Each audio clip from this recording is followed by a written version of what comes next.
Hello everyone, I am Dr. Rahul Kulkarni. I am the neurologist, and today I'll be talking about how to recognize an emergency situation in epilepsy. We all know that epilepsy is a disease which is not an uncommon disease at all. It affects large number of people in population, and usually it's a benign disease in the sense that in this disease one would get recurrent episodes of what are called as seizures or fits, which have also got multiple names in local languages. So during this episode, person loses consciousness. He may shake his or her hands.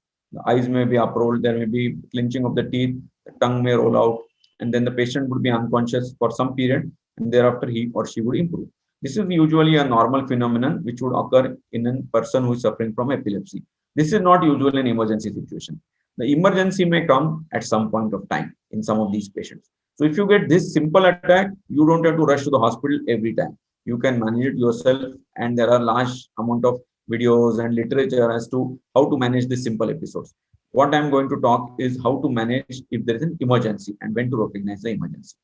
So the emergency situation may come in a person who is suffering from epilepsy, where he or she may get an attack, and the attack may be a little problematic, and it may actually be an attack where he or she would require hospitalization, or it may warrant even admission in ICU. Some of these patients may require injections to be given. That is why you have to rush to the hospital. So when do we consider that a person who is suffering from epilepsy as an emergency situation? Number one, if the attack lasts for a longer period. We know that when you get an attack, and if the attack lasts for a short period, maybe usually 2 minutes or 3 minutes, it's usually a benign attack. But if the attacks last for a longer period, maybe more than 5 minutes, then there is a chance that this person may remain unconscious, or he may not gain his consciousness for a very, very long period. Or the attack may be very difficult to stop also. So if the attack persists beyond 5 minutes, it is considered to be an emergency. You may have to rush the patient to the hospital.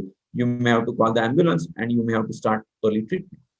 Second, if the patient is getting multiple attacks, he or she gets one attack of fit, and then he improves, and then he gets another attack after some time. If he or she is going to get recurrent attacks or multiple attacks at one point of time, one has to give probably some kind of injection to stop these multiple attacks. That would be considered as an emergency. Third situation is if you get an attack, you don't regain consciousness, and you get a second attack. It is still considered to be an emergency. You may have to go to the hospital. So I would consider this also as an emergency. Why these conditions are called as emergency? Because in our term, in the medical term, these kind of attacks are considered to be what is called as status epilepticus, where a person gets multiple attacks which can come one after another, and those attacks are dangerous. You may have to go to the hospital. So that's why they would require admission in the hospital. They may have to be managed sometimes in intensive care units or critical care units also. So you may have to treat them very fast. That's why person has to go to the hospital. These attacks, if if you see someone, or if you know that someone is getting this kind of attack, it is worthwhile that you take this person to hospital. That's number one. Number two, why do we get such attacks? Now, someone who is suffering from epilepsy, he or she may sometimes miss the medicine. Then the attacks can be triggered. Importantly, if the person gets another illness may be in the form of some kind of infection, or maybe there is loss of some electrolyte, sodium from his body or her body, patient can get this trigger of these attacks, and the attacks can be troublesome.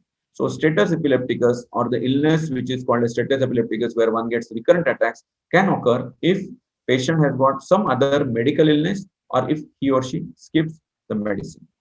So it is very important that a person shouldn't be skipping his or her medicine. Make sure that you take your medicine regularly, not just to prevent attacks, but also to prevent this dangerous or emergency situation, which is called as status epilepticus, where you have to go to the hospital. So another situation where one has to consider that it's an emergency situation is that during an attack of epilepsy, or during an attack of fit or a seizure, patient gets injury. He or she injures herself. So there may be sometimes fracture of the arm, there can be dislocation of the shoulder, there can be a fall, and fall can lead to some injury. So if the person injures himself or herself, then it is considered emergency. Of course, you have to go to the hospital, not for the epilepsy part of it, but for the consequence of the epilepsy. That's why you may have to go to the hospital. If a person gets first attack, or if someone has got a first attack of seizure or a fit in his or her life, then I would also consider that this person would need to go to the hospital, because you never know what has caused this disease. You may have to investigate the patient. That is why I would also send a person who has got first attack to the hospital, and he or she would require treatment. Now, so if you know that someone who is getting epilepsy, if he or she gets an attack, and if the attack is lasting for a longer period, if it is going on for more than 5 minutes, or if the patient remains unconscious or unresponsive for a very, very long period, I would consider more than 30 minutes. Or if he or she is getting multiple attacks, one after 5 minutes, after 10 minutes, another attack. Or if he gets one attack, he or she doesn't get consciousness, and then he or she gets another attack, that's a situation where you have to probably call up the ambulance. The patient has to go to the hospital. There are certain conditions where you can manage some of these problems even in ambulance. Some of these problems can be managed in the emergency department of the hospital, but some problems may be important that patient would warrant admission in the hospital, maybe even intensive care unit. That's why these problems are important. If you get recurrent attacks, then there is a chance, there is a very, very small chance that they may cause permanent brain damage, and there can be sometimes damage, and there can be sometimes problems to the life of the patient also. That is why if you're getting this kind of attack, this patient has to be managed in ICU or maybe in the critical care unit. So that's about how one would recognize an emergency situation in epilepsy. My suggestion is that if you see someone who has attack which is lasting for long period, please don't waste time. Make sure that you take the patient to the hospital. If the attack is lasting for a very short period, we have got some options available during that period also. But that kind of problem can be managed immediately, even by the standby person, nearby person. Just make sure that the patient is turned to one side. His or her hand is not being held tight by someone. There is nothing where his or her hand can cause problems, like there is no inflammable thing, there are no glass objects around. Patient should be lying on the floor, and then usually the attacks would last for 2 to 3 minutes, and the patient would regain consciousness. So that's where you don't have to go to the hospital. But if the attack is going for a long period, make sure that you take the patient to the hospital. In the hospital, of course, once the patient reaches, what the doctor would do, they would usually check the oxygenation of the patient. They would see if the patient is breathing well, if there is no loss of, no problems in the blood pressure, his oxygenation is going on well, his BP is maintained, then probably we would start giving him or her some injections. These injections would do two things. Number one, the injection would stop if there is an ongoing fit. The injections are usually given as an intravenous injection, but sometimes some of these drugs we can also give through the nose. So there is a nasal spray which can be used. Sometimes some of the tablets or liquid can also be put under the tongue, which is called a sublingual. So these are the ways by which we stop the ongoing attack.